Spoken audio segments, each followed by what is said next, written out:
Hey everyone, how's it going? Today is day 23 of my learning journey in Blender. This is daily CGI. Tonight I've been focusing on geometry nodes some more. My first exposure to it was through a Blender Guru tutorial, but it really only just scratched the surface, so I do want to go deeper.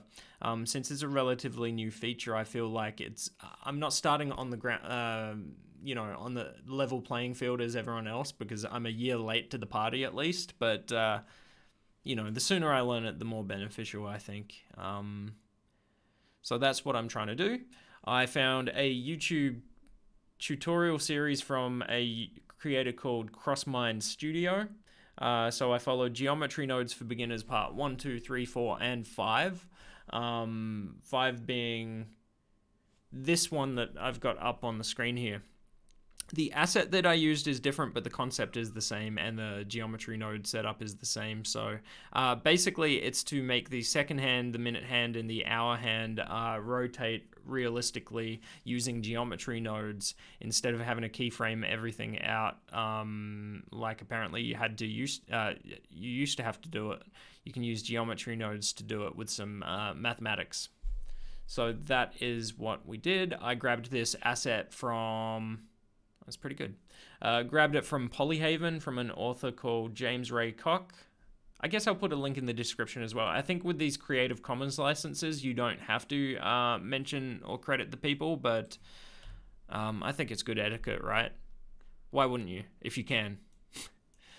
So I grabbed that Alarm Clock 1 model, and then I followed CrossMind Studio's tutorials. So the end result, I'm not going to go into the node system because you can see that in the description. I'll put a link to the video.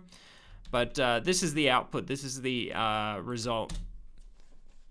We get a realistic rotating of the second hand, and then after 60 seconds, the minutes hand should move one little notch, basically. Well, it's moving a little bit as we go. I'll just skip forward here.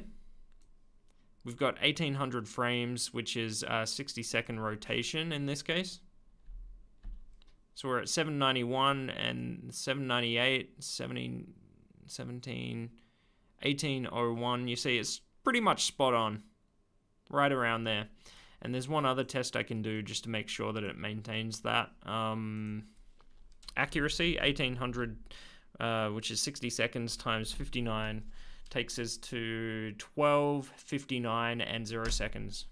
Boom. Perfect. I did have to go in and rotate use UV editing to rotate the face of the clock just ever so slightly. But yeah, it seems like I fixed it. The tutorial wasn't perfect. There was a miscalculation somewhere. He said something divided by 60, but in the comments people were saying it's supposed to be divided by 12, so it looks like the Blender community caught that pretty well.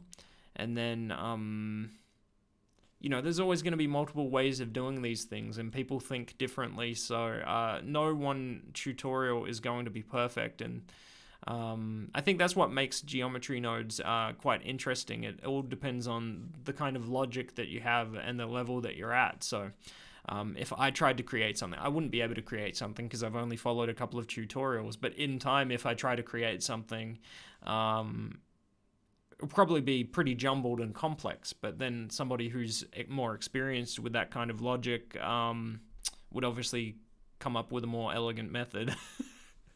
Yeah. But yeah, as always, it's just a part of that learning journey. It's part of that process. And I really did enjoy it. This is something that I wanted to learn how to do before I started. Before I saw the tutorials or whatever. I had this in mind, this very thing. Not with geometry nodes, but just in general. Because I want to do some 3D modeling of watch designs that I have in mind once I get good enough. So obviously to animate them would be even better.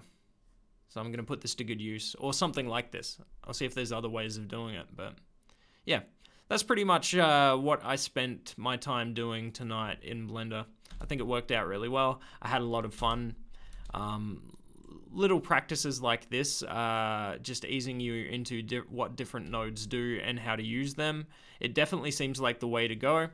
Going through one by one and learning them as you go seems pretty well. As you go is practical, but starting from the top and just going through in this kind of progression in from top down order doesn't seem logical. It seems very difficult, so I'm not gonna do it that way.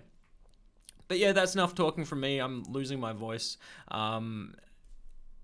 If you enjoyed this video, feel free to subscribe to the channel and leave us a thumbs up on the video showing your support. I really appreciate it. We've hit over 20 subscribers in as many days, which I never expected when I started on the first.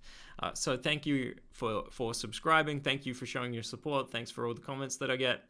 And yeah, I'm going to keep this up. So I will see you in the next video. Have a good one, guys.